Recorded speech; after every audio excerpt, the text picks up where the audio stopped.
Bonjour à tous les amis. Alors, en fait, pour entrer dans le vif du sujet, je vous propose non pas de vous expliquer mon plan parce que il n'y en a pas vraiment. Je vais vous expliquer pourquoi. Simplement de situer notre point de départ. Et je me permets comme ça de poser la question à la première personne du pluriel. D'où partons-nous? Alors, le point de départ, ce sera une définition de l'espérance.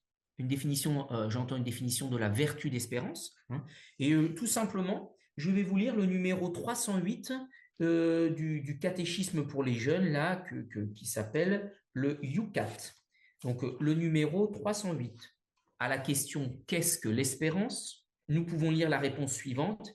L'espérance est la vertu par laquelle nous désirons fermement et durablement ce pourquoi nous sommes sur terre, louer Dieu, le servir et trouver notre accomplissement en Dieu, ce en quoi consiste notre vrai bonheur, car c'est en Dieu qu'est notre demeure finale. Je me permets de souligner quelques éléments dans la définition que je viens de lire, ces éléments qui me serviront en fait à vous proposer une lecture cursive des chapitres bibliques qui concernent Joseph le patriarche. Servir Dieu et trouver notre accomplissement en Dieu. Voilà ce qui conduit au vrai bonheur. Dieu étant considéré comme notre demeure finale. Je répète, hein, servir Dieu et trouver notre accomplissement en Dieu, là est le vrai bonheur. Dieu étant notre demeure finale. Voilà un des points de départ que je me propose de prendre avec vous ce soir. Et puis un deuxième qui est le titre même de la bulle d'indiction de l'année jubilaire, qui est extraite du 5e verset du 5e chapitre de l'Épître aux Romains. Je vous propose dans un premier temps l'expression latine dans la version typique de la bulle, spes non confundit, autrement traduit par l'espérance ne déçoit pas.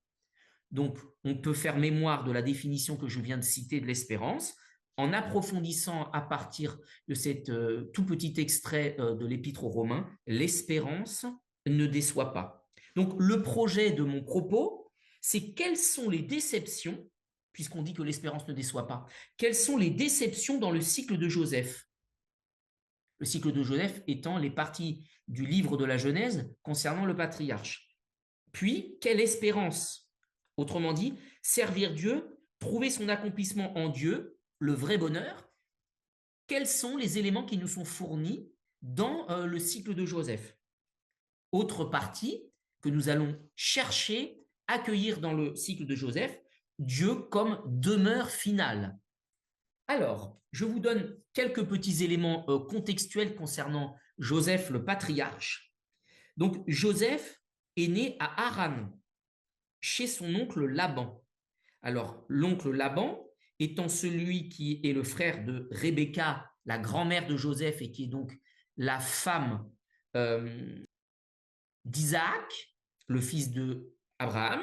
En fait, Jacob, le père de Joseph, vous savez qu'il a un frère à qui il a usurpé la bénédiction du droit d'aînesse.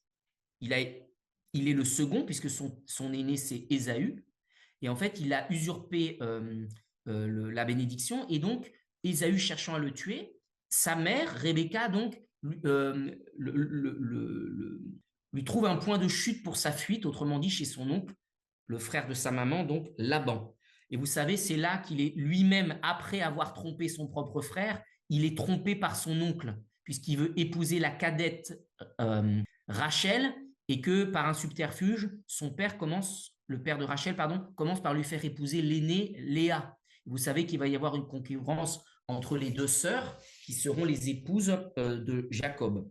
Donc lui, Joseph, il est le premier fils de Rachel, qui est donc l'épouse préférée de Jacob.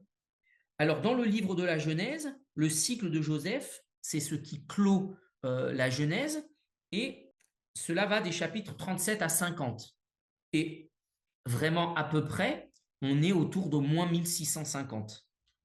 La scène concernant le cycle de Joseph, elle se déroule à Canaan, puisqu'après son exil à Haran, Jacob, ses épouses et ses fils ont pu revenir à Canaan. Et puis, vous savez que Joseph lui-même va être émigré, enfin, va émigrer contre son gré en Égypte. Donc, la scène a lieu en Canaan et en Égypte. Alors, commençons, je vous disais, une lecture cursive. Donc, je vais prendre les chapitres les uns après les autres, toujours sous cet angle de lecture. Quelles sont les déceptions? Quelle est l'espérance? Sachant que l'espérance, c'est servir Dieu, trouver son accomplissement en Dieu. Voilà le vrai bonheur. Et Dieu étant considéré comme la demeure finale. Donc, au chapitre 37, quand je ferai des citations, je vais vous expliquer simplement par commodité, j'avais sur mon bureau une Bible en français courant que j'ai utilisée en fin de compte. Donc, ce sera la traduction que j'utilise. Ça ne veut pas dire pour autant que je recommande cette traduction, ni, comme vous le voyez, que je ne préconise pas son utilisation, puisque moi-même, je le fais. Alors, Joseph est le fils préféré. Et c'est curieux parce qu'il n'est pourtant pas le dernier. Le dernier fils de Jacob, c'est Benjamin.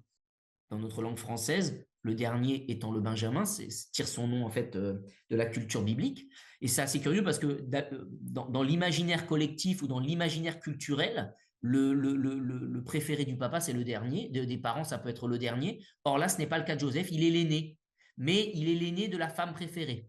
Et Benjamin, ça n'est jamais insinué dans le texte, mais Rachel, l'épouse préférée de Jacob, est morte en couche au moment de la naissance de Benjamin. Alors, en fait, Joseph, il peut être considéré par son père comme l'espoir suite à la déception de la mort de Rachel lorsqu'elle donne naissance à Benjamin. Donc, il a un statut de préféré parce que Jacob voit dans son fils Joseph l'espérance de la famille, quoi. Ça, c'est au verset 1. Puis au verset 2, il y a une dénonciation en fait de Joseph. Joseph rapporte à son père le comportement de ses frères. Donc, Joseph, bien qu'il soit l'espérance de son père, déçoit ses propres frères. Et d'ailleurs, c'est assez curieux parce qu'on pourrait penser que donc Joseph, qui est, comme on le dit dans le langage courant, pour pouvoir dire trivial, de la cour de récréation, est un rapporteur, mais on dirait qu'il entretient en même temps son statut de préféré en signifiant sans arrêt à son père la médiocrité de ses propres frères. Vous comprenez? Comme si il continuait d'ériger son propre statut d'élite comparé à ses frères, puisqu'il fait que rapporter que les autres font n'importe quoi. On imagine bien que les relations sont tendues. D'ailleurs, on n'a pas besoin d'imaginer, le texte biblique le dit lui-même. Alors, au verset 5, il y a le premier rêve de Joseph. Je le répète, j'imagine que vous le connaissez. En fait, ils sont à la période des moissons. Ils ont donc fait des gerbes lors de la moisson. Et au moment du séchage, juste avant de constituer les javelles, là, toutes les gerbes de ses frères s'inclinent devant la sienne. Donc il y a la gerbe de Joseph qui reste au milieu du champ et les gerbes de ses frères qui s'inclinent devant la sienne. Alors ce qui est curieux, c'est que quand on s'imagine, la moisson, c'est l'espoir de jours meilleurs et de profit. Parce qu'évidemment, au moment de la moisson, on n'a pas tout à fait, c'est pas tout à fait le moment de vérifier que le travail a porté du fruit. On est dans l'espérance, c'est-à-dire que c'est au moment où on va battre qu'on va voir le nombre de grains qu'on aura récoltés. Mais avant qu'on ait battu, on ne sait pas. On a des prémices par contre. Et donc, il y a une forme d'excitation. Et vraiment, la moisson, c'est une période de joie. Joie liée à la réjouissance du travail terminé et aussi de l'espérance qu'on peut presque toucher. On sait déjà plus ou moins si la récolte sera bonne ou pas. Ce qui est curieux quand même, ça il faut le souligner, c'est que le travail décrit dans le rêve de Joseph est un travail de culture. Or, eux, ce sont une famille de nomades, donc d'éleveurs. Son père a fait fortune par l'élevage.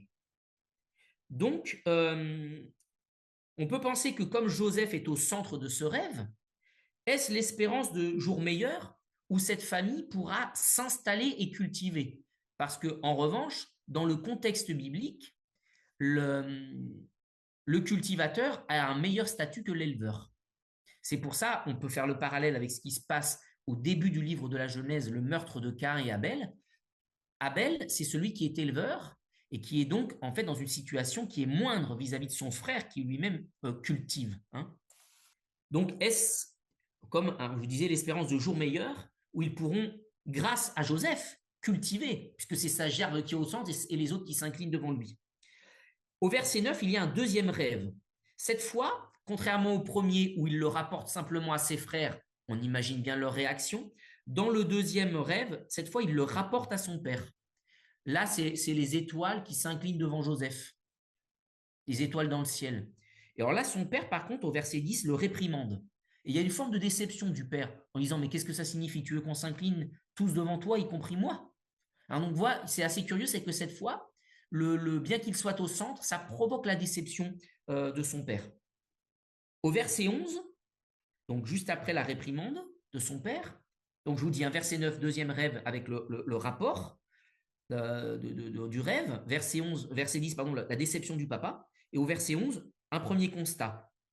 Le premier constat, c'est que ses frères sont déçus de lui, et il continue de l'être.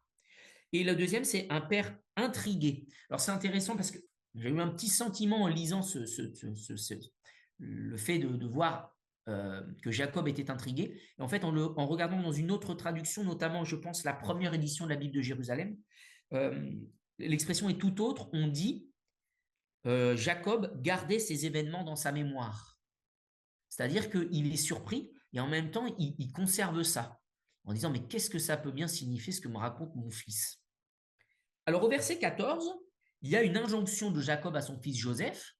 Tous ses frères sont partis garder les troupeaux et alors Jacob interpelle Joseph en lui disant pardon, va voir s'ils sont bien. Autrement dit, va voir si tes frères vont bien quoi. Alors là, c'est pareil, il y a une espérance. Va voir si tes frères sont en bonne santé. Il y a quelque chose de très très beau, pareil dans la suite du texte, au verset 15, c'est qu'il croise un nomade en fait sur la route, Joseph, et puis qui lui demande qui cherches-tu? Et lui, il répond je cherche mes frères. Et ce qui est fondamental, c'est qu'on voit que en fait dans ce récit, les frères se cherchent, comme s'ils avaient à se découvrir, à apprendre à se connaître et à s'aimer. Et vous voyez, là, on voit, il y a vraiment de l'espérance. Que cherches-tu? Je cherche mes frères. C'est pas comme s'il avait dit oh, ben, je suis en train de faire un truc que mon père m'a demandé, j'avoue que ça m'enchante pas vraiment, puis en plus, mes frères, ils peuvent pas me souffrir, donc bonjour la corvée, quoi. Non, non, je cherche mes frères. Incroyable, donc en fait, regardez, c'est pour ça que tous les termes sont très importants. Au verset 15, qui cherches-tu? Je cherche mes frères. Et au verset 19, quand on décrit la scène de l'arrivée de Joseph et que ses frères le voient venir de loin, en fait, ils disent tiens, regardez qui arrive, l'homme au rêve. Alors, autant lui, dans son expression, n'a pas dénigré ses frères, quand bien même il est celui qui n'arrête pas de rapporter. Par contre, ses frères, eux, tiens, tiens, voilà l'homme au rêve, tiens. Et ils disent, au verset 20, profitons-en pour le tuer. Alors, c'est curieux parce qu'en fait, voilà l'homme au rêve, tuons-le. Or, en fait, le paradoxe, c'est que le rêve est un espoir, l'espérance. C'est ça qu'on dit quand on dit j'ai un rêve. Et en même temps, là, c'est l'espoir qui est tué. L'homme au rêve, on le tue. Alors qu'en fait, en théorie, l'homme au rêve, c'est celui qui porte en lui l'espérance, vous comprenez? Donc il y a là à la fois l'émergence de l'espérance et à la fois l'émergence de l'affirmation de la déception. Et tout le verset 20 à ce sujet est édifiant puisque c'est l'espérance déçue qui s'exprime. L'homme au rêve, tuons-le. Alors au verset 21, il y a une espérance tout autre qui jaillit via Ruben. Donc Ruben, il a un statut qui est tout à fait particulier. C'est que Ruben, il est l'aîné, mais il est l'aîné qui a perdu son droit d'aînesse. Il a perdu son droit d'aînesse, il est en fait l'aîné destitué, parce que en fait, en amont, donc là, ce que je vous cite, c'est dans Genèse 37, et en Genèse 35, au verset 22, en fait, vous savez que donc Léa, la première femme de Jacob, a eu des enfants tout de suite, Rachel n'en avait pas. Rachel, pour qu'elle ait des enfants par une procédure un peu juridique, culturelle, elle donne comme épouse sa propre servante. Quand Léa ne parvient plus à avoir des enfants et que la servante de sa sœur elle donne à Jacob sa servante. Et en fait, Ruben va en fait coucher avec une des épouses de son père, qui est une des servantes alors je ne sais plus si c'est celle de sa maman ou celle de sa tante. Toujours est-il qu'en fait, il a commis un inceste. Et il a humilié son père. Et donc, en ça, il est destitué de son droit d'aînesse. Et en fait, Ruben, lui, quand il entend ses frères qui complotent, il dit tout de suite euh, non, non, on va pas le tuer, on va le mettre on n'aura qu'à le mettre dans une citerne. Pour l'instant, on verra bien ce qu'on en fera après. Et en fait, on dit qu'il avait le projet de venir libérer son frère dans le dos de ses autres frères. Et on peut imaginer que c'est pour, aux yeux de son père, être celui qui a euh, permis que le chouchou soit pas tué. Et donc, il espère comme ça retrouver son rang, si vous voulez. Hein. Lui qui est le déchu, il a l'espérance de pouvoir retrouver son rang. Et ce qui est très intéressant, c'est qu'en fait, Ruben, derrière lui, il a deux frères qui auraient, enfin, d'abord un premier qui aurait dû récupérer le droit d'aînesse.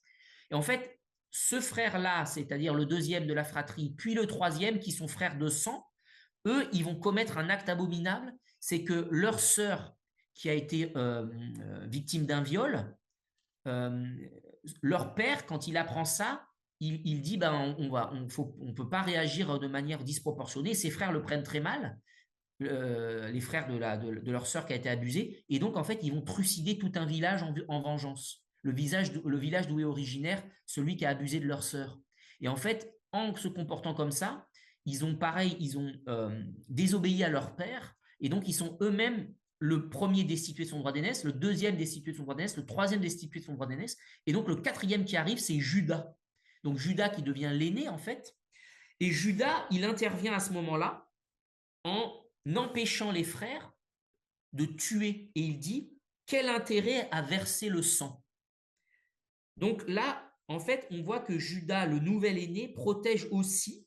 Et du coup, il y a une espèce de lutte entre les aînés là. Il y a une lutte entre Ruben qui dit non, non, mais mettons-le dans une citerne. Après, hop, comme ça, moi j'irai le sortir, je vais apparaître comme le vainqueur. Il y a Judas qui, lui, du coup, assume son droit d'aînesse en disant attendez, mais on ne verse pas le sang d'un frère. Et puis, celui qui a usurpé tout le monde, qui est l'aîné, alors qu'il ne l'est pas du tout, mais qu'il est aux yeux de son père, c'est Joseph. Et là, on voit bien hein, que dans cette lutte, il y a normalement la famille comme lien de bonheur qui est mise à mal. Par contre, Judas dit quand même quelque chose de fondamental, c'est il dit, malgré tout, il est notre frère. Et ce qui est incroyable, c'est qu'au sein de cette fratrie qui part en déliquescence par les événements, mais aussi par le comportement de leur père, le comportement de chacun, etc., il y a le sursaut, en fait, le sursaut fraternel, le sursaut de l'espérance. Malgré tout, il est notre frère. Alors, au verset 23-24, là, c'est là où Joseph est dépouillé de ses vêtements. On peut voir tout le sens que ça a, parce qu'en fait, il est mis à nu, sachant que son vêtement, c'est un vêtement particulier, c'est le plus beau vêtement, personne n'en a un comme lui. Ben, il est le chouchou. Donc, on le fait reconnaître par tout le monde. Puisqu'il n'a pas le droit d'aînesse officiellement, on le lui donne officieusement, mais avec quelque chose de voyant. Donc, les autres frères, on lui enlève ça. Sachant que, au verset 30, pardon, ça c'est au verset 23-24, et au verset 29, en fait, on n'avait pas su, parce que c'est pas marqué, enfin le rédacteur ne le mentionne pas, que Ruben, il s'est absenté le temps qu'il y a eu ce débat autour, et en fait, entre-temps, il y a des Égyptiens qui sont passés, des marchands, pardon, et ils ont dit, bon attendez, comme ça on va se faire un peu d'argent, on n'a qu'à le vendre, on va pas verser le sang, après tout c'est notre frère, mais au moins on le vend. Et en fait, quand il revient pour le chercher dans la citerne, Ruben, oh ben mince, il n'y a plus personne. Et à ce moment-là, Ruben, il déchire ses vêtements. Alors, leur frère a été dépouillé de ses vêtements, et lui-même, comme signe de désespérance, il déchire ses vêtements. Sachant que, qu'est-ce que vont utiliser les frères pour signifier à leur père que leur frère est mort? Le vêtement déchiré de leur frère Joseph. Ils le trempent dans le sang, et c'est terrible ce qu'ils demandent. Ils disent, nous avons trouvé ceci, donc ils montrent cette espèce de loque, n'est-ce pas le vêtement de ton fils? Et c'est terrible, ils disent pas, c'est pas le vêtement de notre frère, ils disent, c'est pas le vêtement de ton fils, ça? Alors là, on voit bien tout le désespoir. D'ailleurs, le désespoir, il avait été exprimé par Joseph. Que vais-je faire maintenant? voyez, c'est très intéressant parce que Ruben va chercher son frère dans la citerne, il ne le trouve pas. Et qu'est-ce que Joseph avait dit? Je cherche mes frères quand ils venaient. Et en fait, vous avez vu, tous ses frères sont à la recherche les uns des autres. Donc, le vêtement déchiré, signe de la division. Et qu'est-ce que fait Jacob quand il apprend que son fils est mort? Il déchire ses vêtements. Et on voit bien qu'à chaque fois de déchirement en déchirement, bah, c'est toute la famille et toute l'espérance qui est complètement éclatée, quoi, qui est déchirée. Jacob est inconsolable et il dit, au verset 35, j'ai plus qu'à descendre chez les morts. Et qu'est-ce que ses frères ont fait? Ils ont descendu Joseph dans la citerne, comme un signe de mort, et paradoxe, en disant, ne le tuons pas, malgré tout, il est notre frère, même si c'est par un acte assez ignoble de le vendre, ils l'ont sorti de la citerne. Et là, ce qui est incroyable, c'est qu'en fait, l'espérance surgit de là où on ne l'attendait pas. Parce qu'après, c'est de là que tout s'enchaîne, en fait, pour le bonheur de la famille, en fait. Vous voyez, alors qu'on avait descendu dans la citerne, on le fait ressortir, et c'est là que l'espérance jaillit, contre toute attente. Hein.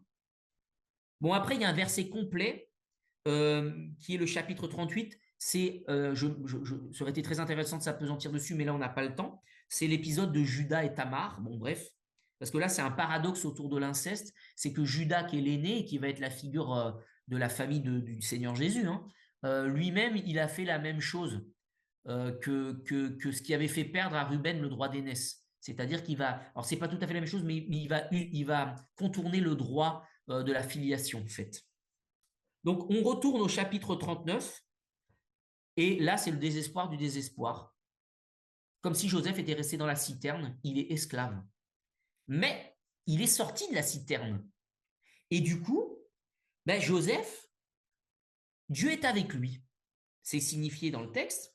Je vais essayer de vous retrouver le verset pour rentrer vraiment dans quelque chose qui soit précis. Ouais, le Seigneur était avec Joseph, si bien que tout lui réussissait. Vous voyez, c'est curieusement, hein, il est dans la citerne, il est esclave, mais il en sort. Et au verset 12, vous savez, il y a donc la femme de son maître qui veut avoir, qui veut avoir un rapport un peu trop proche avec lui. Je ne vais pas rentrer dans les détails. Et en fait, lui, il s'y refuse. Alors c'est très intéressant parce qu'en fait, la raison pour laquelle il refuse, c'est de dire, mais ici, je suis maître de tout sauf d'une seule chose, de toi, de la femme de mon maître. Donc je n'y touche pas. Vous comprenez que c'est l'exact inverse de ce qu'ont fait Adam et Ève. C'est-à-dire que le Satan, lui, il dit, d'ailleurs, c'est comme ce qu'elle fait, en fait, la femme de, mais si tu peux, tout est à toi ici, même moi. Et lui dit, bah non, il y a tout est à moi, enfin, je dirige tout sauf toi. Et du coup, il s'y refuse. Et alors, en fait, elle veut agir par la force. Et en fait, elle arrache le vêtement de Joseph encore une fois. Il est dénudé. Et en ayant son vêtement, encore une fois, on tue avec le vêtement déchiré. C'est-à-dire qu'elle dit, regarde ce qu'il a voulu faire. Et du coup, Joseph, en prison. Donc là, on est de retour dans la citerne. Et pourtant, verset 21, je cite, pourtant là aussi Dieu est avec lui, l'espérance. Dieu avec, en fait, quand Dieu est avec quelqu'un, donc là en l'occurrence avec Joseph, donc avec nous, hein, au cœur de notre foi, c'est plus sûr que les certitudes de la réussite. Et il va y avoir un exemple au cœur de la prison, puisque Dieu fait tout réussir à Joseph. Et en même temps, au chapitre 40, il y a encore des rêves. Mais cette fois, ce n'est pas Joseph qui fait les rêves, il les interprète. En fait, donc, vous savez, il y a deux responsables, il y a les chansons et le boulanger qui sont emprisonnés par un caprice un peu du roi, de Pharaon. Et en fait, ils ont chacun fait un rêve qui est assez identique et l'interprétation est la suivante. Il y aura l'espérance pour les chansons, mais il y aura la mort pour le boulanger. Et l'ambivalence de la situation, c'est que en fait, Joseph dit, ben, toi, tu vas être élevé parce que tu vas gravir l'ascenseur social, entre guillemets. Et l'autre, il dit, ben, tu vas être élevé parce qu'on va te mettre en haut d'une corde, en haut d'une potence. Et vous voyez, il y a l'ambivalence de l'élévation. C'est-à-dire que, en fait, on est élevé, mais parfois c'est pour la mort, en fait. C'est pas nécessairement pour la vie.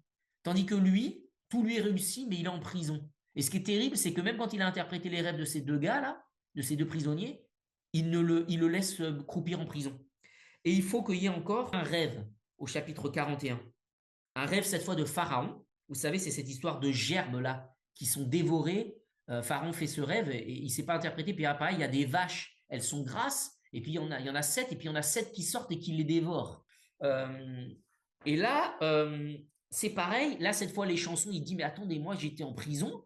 Il y a un hébreu qui sait interpréter les rêves. Et en fait, il interprète le rêve de Pharaon. Et alors, il vient, pardon, Joseph interprète le rêve de Pharaon. Et on remarque qu'en fait, il est encore question de gerbes de blé. Comme si, comme si, en fait, Joseph était destiné à ça, à devenir celui qui gère les récoltes pour permettre à tout le monde de vivre. Alors, je passe parce qu'il y a tout l'épisode, en fait, où, euh, en fait, c'est aussi par un transfert, un échange de blé que, il va permettre à ses frères de le reconnaître. Sachant que dans leur interrogation, parce que vous savez que par tout un petit subterfuge là, il va faire croire, en fait, il va commencer par emprisonner ses frères quand ils viennent, en leur disant, ben non, vous êtes des espions. Et en fait, il écoute ce qu'ils disent, et en fait, ils disent, ben, on est en prison parce que quand notre frère Joseph, il nous suppliait de le sortir de la citerne, on ne l'a pas fait, puis en plus, on l'a vendu. Alors, vous voyez, et je termine là-dessus, qu'en fait, à la fin, quand toute la famille de Jacob, tous les frères de Joseph viennent s'installer en Égypte, en fait, on pourrait penser que l'espérance, elle a conduit au bien-être un peu matériel et à la prospérité. Et en fait, la véritable maison, c'est pas l'Égypte, c'est de vivre avec Dieu. Ce qui fait que 400 ans plus tard, ils vont retourner en Canaan. Parce qu'encore une fois, ce n'est pas le lieu de la réussite qui est le lieu de l'espérance, c'est le lieu de la comment dire, de la présence de Dieu, ou c'est plutôt l'attitude qui consiste à accueillir la présence de Dieu. Et en cela, hein, pour reprendre l'expression l'espérance ne déçoit pas, c'est qu'effectivement, quand on voit avec toutes les péripéties de Joseph, c'est-à-dire que même la famine dont sont victimes ses frères, elle permet qu'ils se découvrent comme frères. Elle leur permet de découvrir tout ce qui cherches-tu, je cherche mes frères. Et en fait, je les trouve. Et nous arrivons et nous parvenons à nous aimer. Et de fait, tout ce qui avait été dans leur vie une considération à tort de ce que doit être la vie, en fait, c'est-à-dire de pouvoir subvenir à ses besoins, etc., elle les a tous conduits à leur perte. Alors que quand ils ont expérimenté le fait d'être avec Dieu et donc d'être ensemble avec Dieu, eh bien, ça a conduit à la demeure véritable qui, encore une fois, n'est pas l'Égypte, qui est en fait le fait d'être ensemble avec Dieu. Et en cela, oui, à travers ce que nous découvrons du cycle de Joseph, l'espérance ne déçoit pas.